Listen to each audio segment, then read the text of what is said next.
অধীনত আমাৰ এই ইউটি ৰোডৰ পৰা নালাপাৰালৈ যিটো ৰোড নিৰ্মাণৰ কাম আৰম্ভ হৈছিল চিত্তৰঞ্জন বিশ্বাস নামৰ ঠিকাদাৰজনে কামটো লৈছিল 15/5/2024 তাৰিখে কামটো শেষ হ'ব লাগে। এই কামটোৰ গাফিলতিৰ কাৰণে এতিয়ালৈকে কামটো শেষ হোৱা নাই। আপোনাৰ আধাতকৈ অলপ কম মান পকীকৰণ কৰিছে, পকীকৰণো ভালদৰে কৰা নাই, তেওঁলোকে থিকনেছটো যিটো দিব লাগে দিয়া নাই আৰু পকীত বাবলিং হৈ আছে।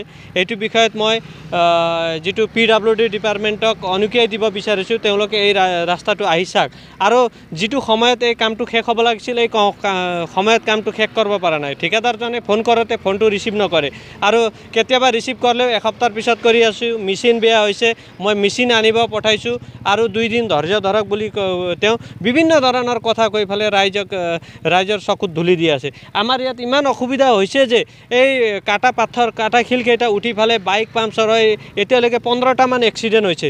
বিভিন্ন স্কুলৰ ল'ৰা ছোৱালী চাইকেল লৈ আহোঁতে এক্সিডেণ্ট হয়, বাইক লৈ আহোঁতে এক্সিডেণ্ট হয় আৰু ইয়াত পাতৰ গাড়ী আৰু বিভিন্ন গাড়ী চলাওঁতে এনেকুৱা ধূলি হয় যে ওচৰ চুবুৰীয়াৰ মানুহৰ এলাৰ্জিৰ প্ৰব্লেম হৈ গৈছে। এই বিষয়ত বিভিন্ন সময়ত নিউজ প্ৰকাশ হৈছে, তথাপিও PWD ডিপাৰ্টমেণ্টে ইয়াত গুৰুত্ব দিয়া নাই। আমাৰ এটা হৈছে যে PWD ডিপাৰ্টমেণ্টৰ লগত চিত্তৰঞ্জন বিশ্বাসৰ কিবা ভিতৰুৱা বুজাবুজি আছে। সেইকাৰণে আজি ৰাইজে ইমান প্ৰতিবাদ কৰোঁতে ইমান কওঁতেও তেওঁলোকে প্ৰশাসনে কিয় এই বিষয়ত গুৰুত্ব প্ৰদান কৰা নাই। সুদীৰ্ঘ আজি 50 বছৰৰ পিছত যিহেতু এই ৰাস্তাটো হৈছিল, আমাৰ অধ্যক্ষ বিশ্বজিৎ দৈমাৰীৰ নেতৃত্বত আৰু তেওঁৰ কাৰণে এই ৰাস্তাটো হ'বলৈ সক্ষম হৈছিল। আমি বিশ্বজিৎ দৈমাৰী ছাৰকো আমি ক'ব বিচাৰিছোঁ, তেওঁ এটা ফোন কৰি দিলে এই ৰাস্তাটো এই ঠিকাদাৰজনে সোনকালে কামটো কৰি দিব।